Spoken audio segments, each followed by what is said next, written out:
For Black History Month, the #1 music and video on-demand provider in the U.S., Music Choice, is honoring women. Ooh, I'd like to hear that. Yeah, right? Yeah. And here to tell us more is Music Choice's VP of Programming, Damon Williams, and television personality and DJ, Amanda Seals. Welcome to the show. Hey. Hi, guys. So you're honoring women, music to my ears. Tell me why women and why for Black History Month? Well, we wanted to highlight women in black music because we feel like it's been a little overlooked.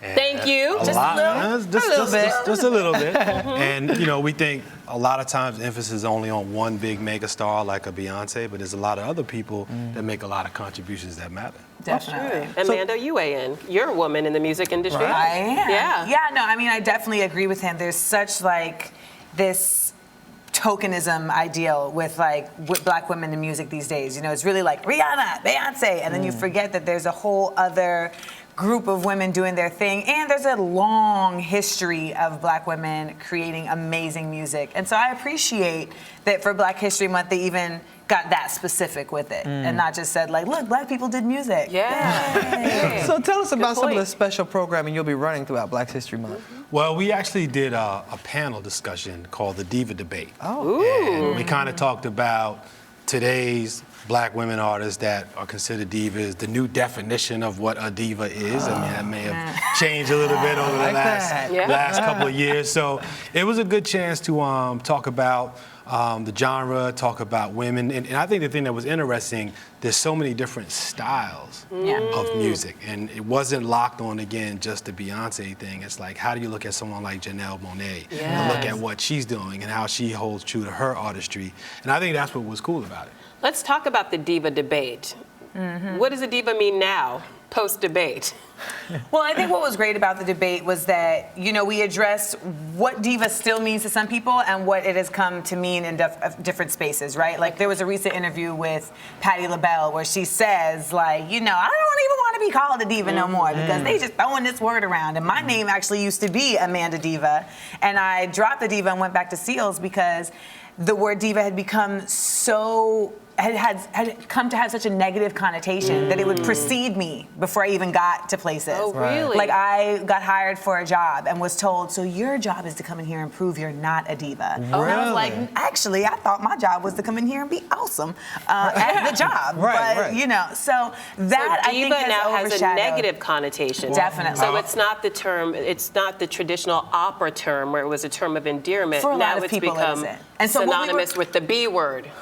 Bingo. Yes, Bingo. and I know I've been in many situations where they just call you a diva so they don't call you the B word. Really? It's The kind B of word. like Thug and the N word for Richard Sherman. Okay. But that's another show. Yeah. Oh, yeah. We got to bring the music into it. Oh, yeah. But what was dope about the Diva Debate was we also had female artists on the panel that were talking about their experiences in the music space, trying to create their own version of diva, right? So we had like Melanie Fiona and Bridget Kelly, and speaking about the fact that like there is more than one definition of a diva, and it doesn't just mean either negative or pageantry like Beyonce. It also means just being great, you know, at what you do, and I think that is something we need to take ownership of because it comes from a good place. All right, well, let's take a look at the Diva Debate. We have a little clip from it, and then we'll discuss more.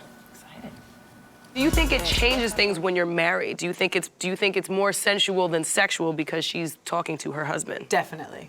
Yeah. For me, like as a mom, and I see Beyonce up there, and I'm like, wow, damn, I need to be like working out. Like I feel so sensual seeing her as a mom doing that. Like her sexy to me is encouraging. Like I want to be that sexy for my husband because she's talking to her husband a lot of the times in these songs. So it's a different level of like selling sex. I think she's selling sensuality and being in charge of your womanhood. That makes sense. I like that, being in charge of your womanhood. So David, who are some of the divas out there that have a positive connotation to it? Divas in music. Well, I mean, again, I think when you take a step back and look at the word diva, I think to Amanda's point, it got kind of mixed up with reality show TV. So I think that was one of the most educational things that came out of the debate. We were trying to let people know divas are not what you see running around on a Calling reality show. themselves a diva. Gotcha. So I think when you go back and look at people that have kind of gone through their own personal journey. So we talked a lot about Mary J. Blige and how she's gone through different levels of highs and lows, but she's steadily been able to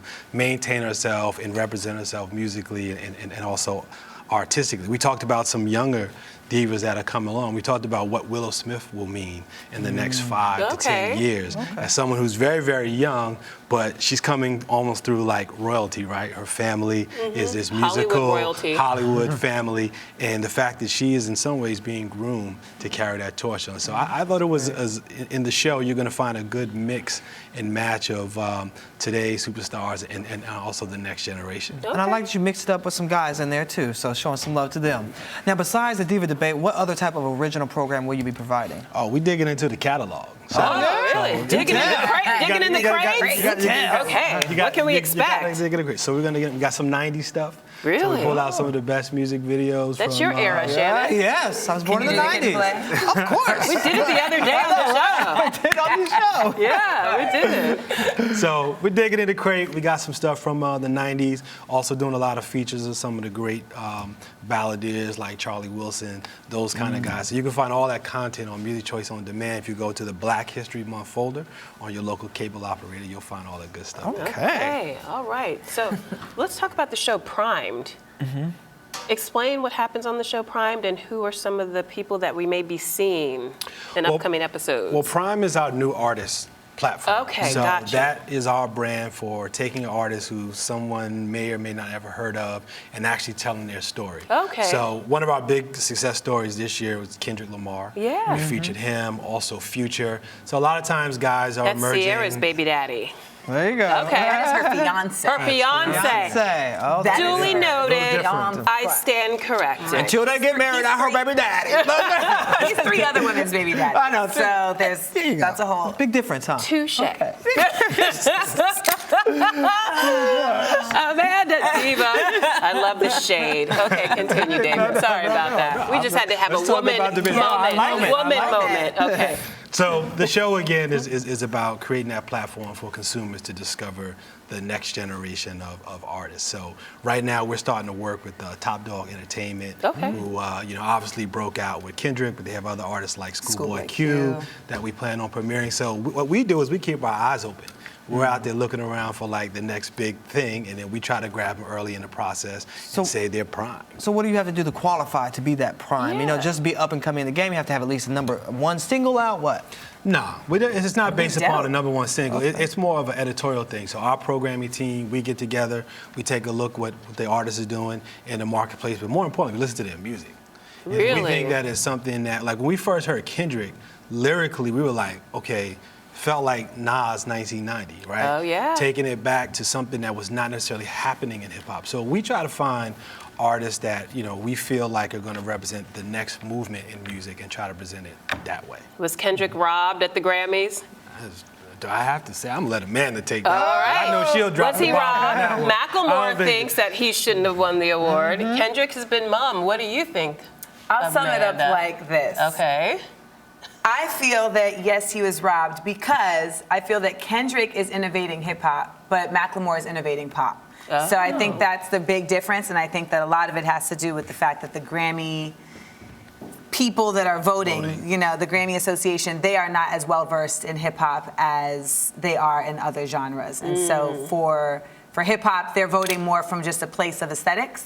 Got you. Whereas every other genre that they may be more well versed in, they're voting from a place of being aficionados. That was very diplomatic. I like that Very answer. nicely said. Yeah, very nicely said. Now, we also have to talk about your tribute to Whitney Houston. Tell us about that and why you decided it was important to do. Because Whitney's important. I mean, you want to talk about the word diva and icon. Whitney represents all of that.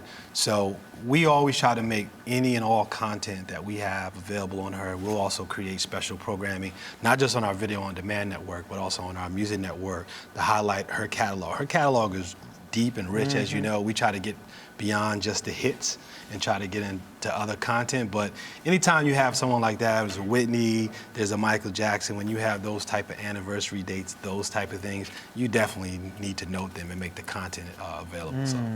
Okay, so tell people where they can find Music Choice if they don't already know. I don't know who wouldn't, but tell us. You can find us on all of your favorite cable companies. So Comcast, Verizon, AT&T, Cox Cable, everywhere across the country. We're in 57 million homes, digital cable homes across the country. So we're the guys with the music on the TV and also the video on demand. That's what our fans say. Oh, you're the guys with the music on the TV. And Miss Amanda, I know you're constantly juggling all sorts of balls. What have you got going on next? Right now, I am on VH1's Best Week Ever. Nice. And I also do a weekly web series called Things I Learned This Week that you can check out at tilthisweek.com, where we keep it smart, funny, and black. Okay. So, you know, I've been doing a lot in the comedy space as of late, doing stand-up, and I just finished a one-woman show this summer. So, All right. you know, we need more voices. Yes. Absolutely. More divas. Yes. I'm going to The reclaim positive. that word. Reclaim it, Lord. Reclaim it. Yes. Yes. I'm going to embrace it. Own it. All right. From one diva to another. Holla. Thank you guys for joining us. And you're watching Arise Entertainment 360.